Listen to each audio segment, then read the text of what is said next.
Filipinuose žmonės yra labai draugiški. Kai tave pamato, iš karto šypsosi. Keistas jausmas, nes dabar Lietuvoje aš jaučiuosi kaip namuose. Šiandien gaminsime suman su kokosų karamelės padažu. Skanius! Labas rytas, Majum Buntag. Mano vardas Rafa Lien. Aš esu Filipinuose. Aš gyvenu Lietuvoje 8 metai. Čia mano dukrytė. Koks tavo vardas? Armela. Labas rytas, magandang umaga. Mano vardas yra Ana Selina Varanavičius ir esu iš Filipinų. Gyvenu Vilniuje jau 7 metus.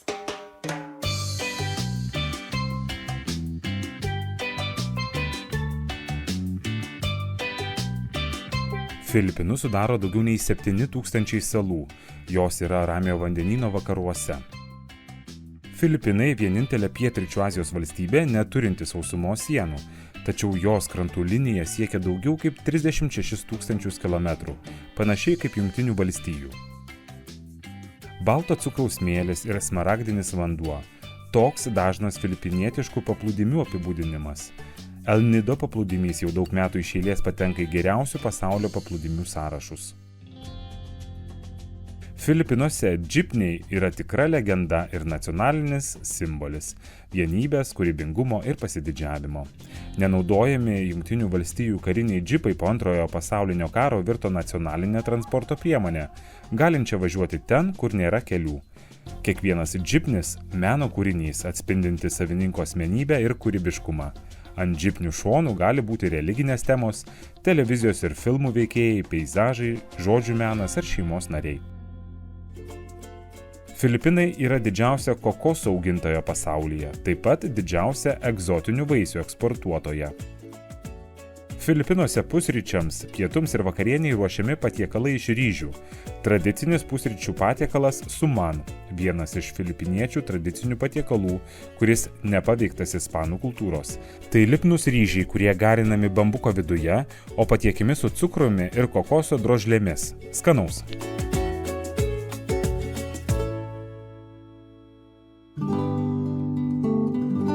Atvykau į Lietuvą iš Omano 16 metais.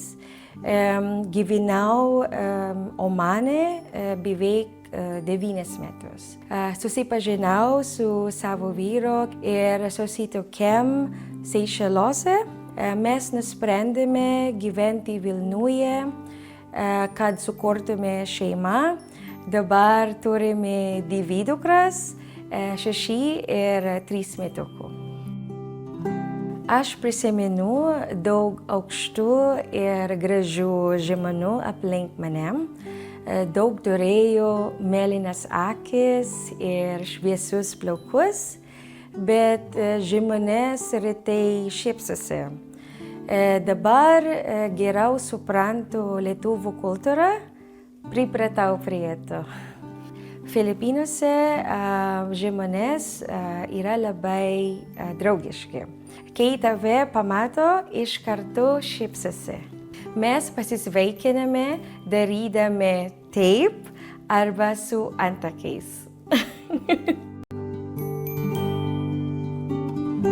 Su savo žmona susipažinau Omane, šokėse. Tai dar Lietuvoje aš buvau pradėjęs lankyti latino šokius, bačetą, salsą. Tai po to ieškojau ir Omane kažko panašaus ir ten pradėjom dažniau bendrauti. Suradom greitai bendrą kalbą ir tas mūsų ryšys greitai pavirto į draugystę. Kai mes susituokėm, po metų kažkur tai labai pablogėjo situacija su darbais, su projektais. Ir plius galvom jau apie šeimą, kad reikia turbūt turėti vaikų. Ir nusprendėm, kad tą darysim Lietuvoje, ne Omane, nes vis tiek toks savas kraštas. Tai jo, Selina jau kaip ir buvo priėmus šitą sprendimą. Aišku, kai pirmą kartą buvo atvykus į Lietuvą, jai čia ne visai patiko, ypatingai su maistu. Ir buvo šalta ir, ta kelionė ne visai nusisekė, tai turėjau baimių, bet, nusprendėm važiuosim, pabandysim pagyventi, jeigu nepavyks, tai bandysim kitur, bet lik ir jau kiek čia 7 metai, jau lik ir priprato ir patinka Lietuvoje. Iš tiesų, man atrodo, kad nėra lengva susidraugauti su lietuviais. Tačiau jau sutikau keletą lietuvių, kurie yra draugiški ir atviri ir nori žinoti daugiau apie kitas kultūras. Ir Kristina yra viena iš jų. Kristina yra ne tik mano vyro pusseserė, bet ir gera mano draugė. Su Selina tai mes susipažinom, kai pirmąją jų dukrytė Inovai buvo metukai ir buvom pakviesti į gimtadienio šventę. Ir pirmas ir toks ir liko įspūdis visą laiką. Jinai labai šiltas žmogus, labai atvira. Va čia yra matytas, kaip aš sakau, žmonių iš Azijos privalumas. Yra labai šilti ir nuoširdus. Jie neveidmainiauja, ta emocija tokia visada tikra yra. Ir jinai visada atrodo džiaugiasi žmonėmis, kai bendrauja, va tas jaučiasi. Ir taip įkvėpia su ja bendrauti. Toksai nesuvaidintas tas džiaugsmas, net kartais toks vaikiškas, ta emocija tokia tikra ir taip gera, su ja šilta labai bendrauti. Man lietuvių kalba yra labai sunki, gramatika taip pat labai sunki.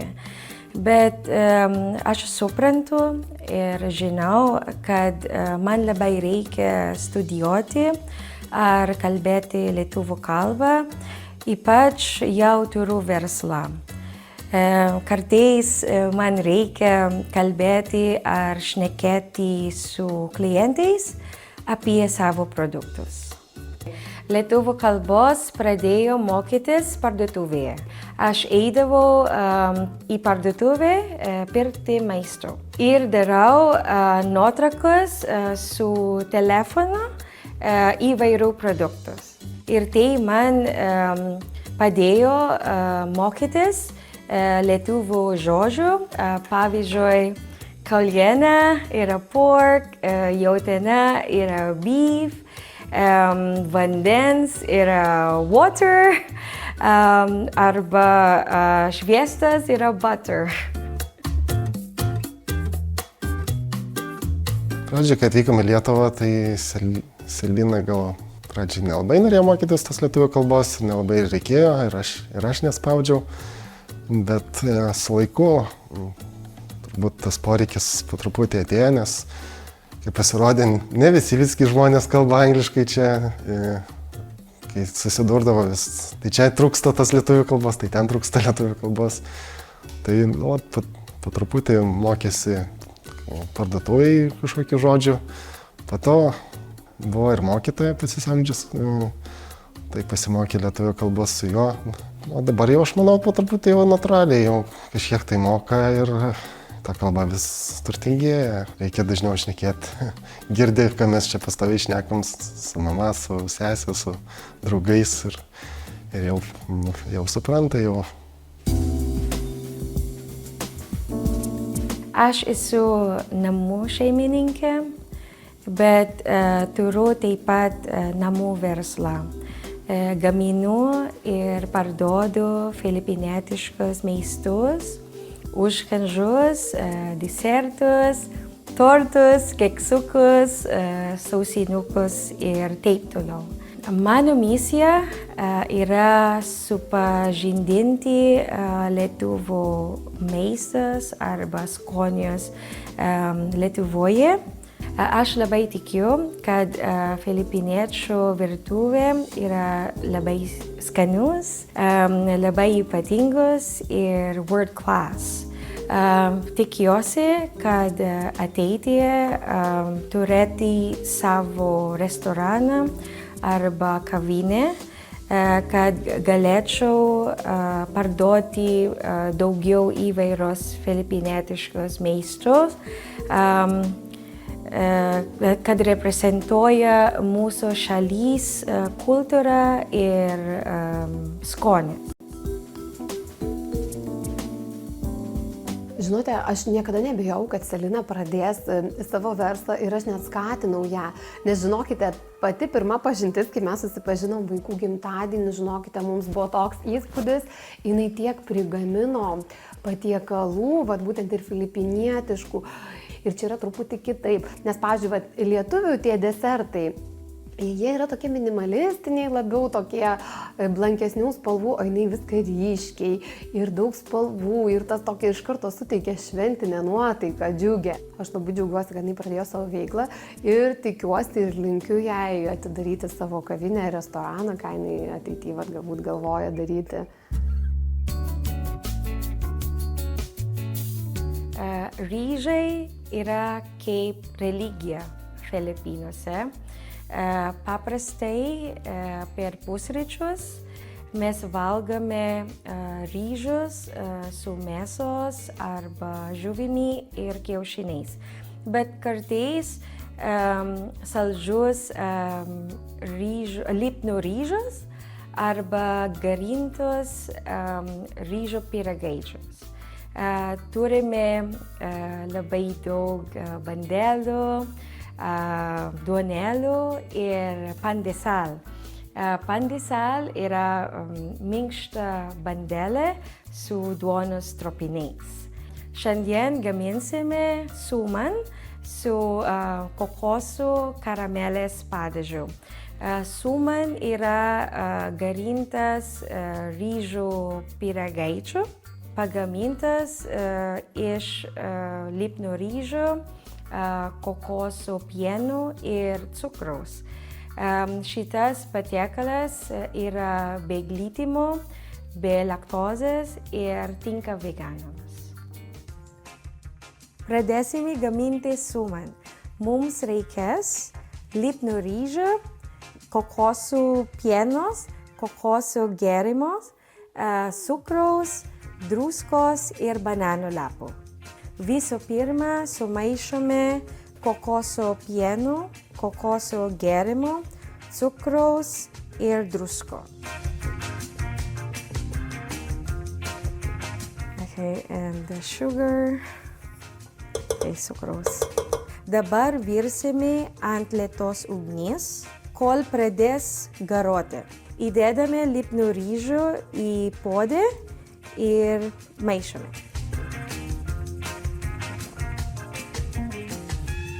Dabar virsime 20 minučių, kol ryžiai sugers vandenį.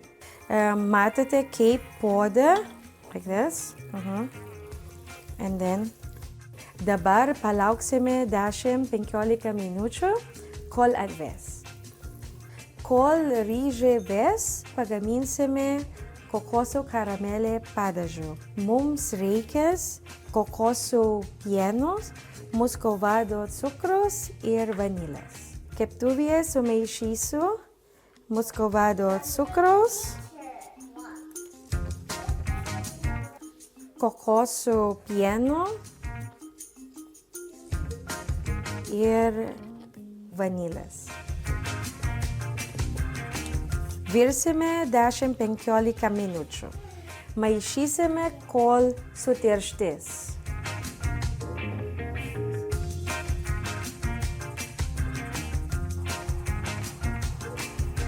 Dabar karamelę paliksime atvės.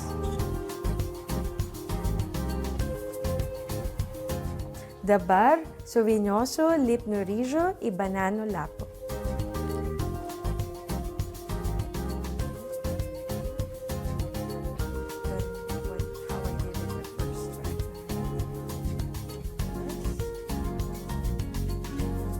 Lenkime kraštus.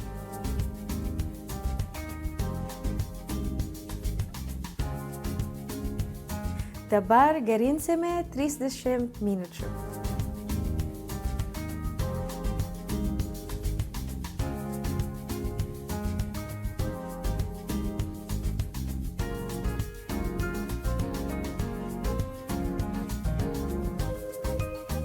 Yes! There you go! And you Wait.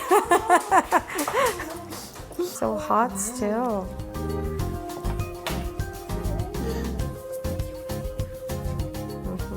One more. To Miranda, for Miranda. Kaip mes sakome Filipinuose, kain tayo. Ačiū. Ragaujam. Kvepia nuostabiai. Okay, let's try. Let's try with a little bit of sauce. So very hot. Tokie labai švelnus ryžiai su aromatu. Bet koks įdomus aromatas, gaunasi prieskonis nuo bananų lapo. Wow. Jo, va truputį gal ir druskos jaučiat. Bet visą tą Okay, no sauce. Yeah, egzotiškas, taip. Nes iš karto kvepėjo virtuvėje. Skanius, taip? Skanius. Skanu labai. Ačiū. Ačiū.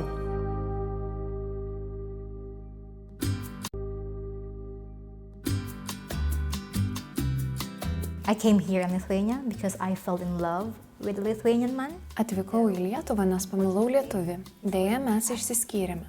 Nepaisant to, aš pasilikau gyventi čia, nes pamilau Lietuvą. Čia gyvena mano duktė, todėl nematau priežasčių, kodėl čia nepasilikti. And I don't have any bad reasons why not stay here. I was wearing a red coat and I said, it was summer. It was summer, I said. Pirmą kartą atvykau į Lietuvą vasarą. Dėvėjau paltą ir man buvo labai keista, kad vasara čia taip šalta. Vis dar pamenu tą jausmą, negalėjau patikėti, kad tai tikrai vasara. Mano draugai mėgdavo mane paerzinti, kad ateina žiema, bet aš jiems atsakydavau, kad esu pasiruošusi. Nors Lietuvoje oras man atrodė per šaltas, tiek vasarą, tiek ypač žiemą, aš pripratau ir dabar man čia gerai. Well, I survived. I'm still here. I survived winter, even despite how cold it is in Lithuania. But it's all good now. Tikrai nelabai lengva susirasti draugų Lietuvoje, nes nežinau kaip pasakyti, but it's kinda, especially during winter time. Ypač žiemą žmonės daugiausia laiko praleidžia namuose, priešingai nei Filipinuose, kur visada karšta, todėl visi leidžia laiką lauke. Bet Lietuvoje aš atradau mėgstamų veiklų, tokių kaip šokiai ir sportas. Lietuviai draugiški žmonės, ypač vasarą. Since I joined a lot of like activities like dancing, going to sports and this, yeah. But Lithuanians are friendly, especially vasarą. Viskas vyko pandemijos metu. Taip ir susipažinom iš darbo sumetimų, kad bendraujamas vyksta tarpusavį, bet palaipsniui perėjo ir tą tokį smalsumą, iš kur atvykai, ką veikia, panašiai ir panašiai. Trofa yra žmogus, kuris motyvuotas kažką daryti vis pastoviai, kaip ir minėjo, už kadro negalintis sustoti, reikia kažką veikti. Tai man nebūnant tokiam žmogui ir matant tokį žmogų iš šono, toks yra šiokia tokia motyvacija ir pagarba aplamai tiesiog, kad wow, aš to negaliu padaryti, gal ir galėčiau, jeigu labai norėčiau, užsibrėžus tikslą padaryti, bet tie žmonės, įskaitant Trofą, pastoviai ant judesio, vis kažkas vyksta. Lietuvų kalba labai sunku, bet tikrai labai įdomu. Nes nežinau, yra čia bird, like, yra daug šitas ir čia sunkiai, bet gerai daug šitą, bet patinka. Mano dukra, mano mokėtoja, kartais, o visada daug tikrai. Kartais sakė, mamytė, Ne prie stustelė, bet prie stutelės. Mano mokytoja. Pirma, I went to school. Aš lankiau lietuvių kalbos pamokas, tačiau manau, kad geriausia lietuvių kalbą lavinti gyvai su žmonėmis. Labai daug dirbu, paskui pamiršau. Taip. Bet kartais aš kalbu. Kuomet Rafa gavo kitas pareigas, kur jinai jau dabar buvo darbė atsakinga irgi už naujus žmonės, kurie ateina į kompaniją dirbti. Tad Rafa tikrai pasistengdavo, dėdavo pastangų, net klausdavo pagalbos, kaip atitinkamas žodis, kad galėtų susikalbėti lietuviškai su tais žmonėm, kuriems anglų sunkiau sekėsi. Pačiam asmeniškai netenka su Rafa kalbėti lietuviškai, kadangi mūsų susitikimai apriepia įvairiausias temas, kuriom būtų per sudėtinga kalbėti lietuviškai, tad kadangi mes patogiai kalbam angliškai, mes ir pasiliekam prie anglų kalbos. Tačiau neabejoju, kad jeigu Rafa turėtų laiką įdėti pastangų dar papildomai apart to, ką dabar dar daro su įvairiais darbais, užimtumu galėtų pramokti lietuvių kalbą iki ganėtinai aukšto lygio. I discovered that I know how to dance when I was just 3 years old. I was in the... Kai man buvo 3 metai, supratau, kad man patinka šokti. Buvau savo senelių parduotuvėje, kai mano senelis pasakė, mano anūkė moka šokti. Nuo tada aš pradėjau šokti. Šokau tiek mokykloje, tiek studijuodama, taip pat šoku čia Lietuvoje. Tai mano mylimiausia veikla, kuri padeda sumažinti stresą. Jūs taip pat turėtumėte išbandyti. Visi turėtų šokti, net jeigu nežino kaip. Reikia tiesiog šokti. And then now continuing in here, and I really do love dancing. It's my stress reliever. You should try it. Definitely, everyone should dance. Even if you don't know how to dance, just dance. Mes su Rafa susipažinom, kai aš pradėjau treniruoti, turėjau savo pirmąją grupę merginų. Ir Rafa buvo mano viena iš pirmųjų mokinių, jinai tiesiog, nežinau, uždegdavo kiekvieną treniruotę, jinai su visom draugė, jinai visas pažįsta, jinai prie kiekvienos prieina. Aš manau, kad jinai net buvo drąsesnė už mane, aš jaudinaus turbūt labiau negu jinai, kai būna ateina pirmą kartą žmonės šokti ir jie būna nedrąsus, tai jinai buvo tikrai drąsesnė ir jinai tokia mane įkvėpė, kad tokia, okei, gerai, tada jeigu jau taip, tai taip, tai va. Tai jinai turi labai didelį norą ir jinai yra tas žmogus, kur jinai nori, jinai ir padarys, ir jinai suspės, ir jinai suderins. Jinai buvo ir jinai yra mama, jinai augino dukrelę, jinai atsidaro restoraną, jinai dirba, kame jinai dirba, jinai sudeda visą 100%. Aš iš tikrųjų per tais 4 metus mačiau ne vieną jos verslą ir tiesiog tai yra labai fainai žiūrėti. Ir aš pati pradėjau savo verslą ir iš tikrųjų Rafa buvo turbūt viena irgi iš inspiracijų, kaip reikia įdėti visą širdį tai, ką darai. Ir viskas, ką jinai darydavo, būdavo labai labai gerai ir vis dar yra. Ir aš negaliu sulaukti tiesiog jos kito projekto. Jinai yra žmogus, kur labai daug širdies turi, jinai visą tą širdį sudeda. Tai dažniausiai dėl to jos projektai tokie ir būna geri. Ever since I wanted to have a cafe shop. Aš visada svajojau turėti savo kavinę. Todėl dabar Lietuvoje atidarysiu filipiniečių kavinę, kurioje bus pardavinėjami mangų kokteiliai. Žinoma, mangai iš Filipinų. Taip pat čia žmonės galės paragauti filipinietiškų kepinių, kuriuos gamins patys filipiniečiai. Real Filipinos will be baking them. Yes, so please watch out and please come over. Prekiausiu skrybėlėmis ir rankinėmis moterims. Rankų darbo iš Filipinuose, rankinukai ir skrybėliai. Taip. Aš esu didelė savo šalies patriotė, todėl noriu, kad visi žmonės žinotų, kad esu iš Filipinų. Noriu dalytis filipiniečių kultūra Lietuvoje, ypač kai čia jų tiek nedaug gyvena. There's not much Filipinos here yet. We're just getting bigger, but still not yet there. keistas jausmas, nes dabar Lietuvoje aš jaučiuosi kaip namuose. Kaunas, it's not crowded. Kaune gyvena nedaug žmonių, todėl man čia labai patinka, nes tai miestas, kuriame daug gamtos.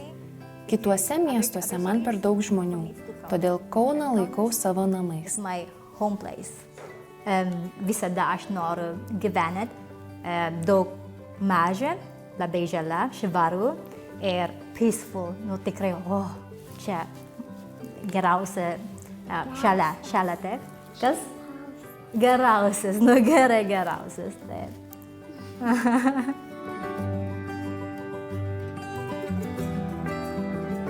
Man labai patinka sezono keita Lietuvoje. Mano mėgstamiausia laika yra ruduo, kai patinka keičiasi lapų spalvos. Jaučiausi kaip kino filmą. Man labai patinka, kad Lietuvoje jaučiuosi saugia.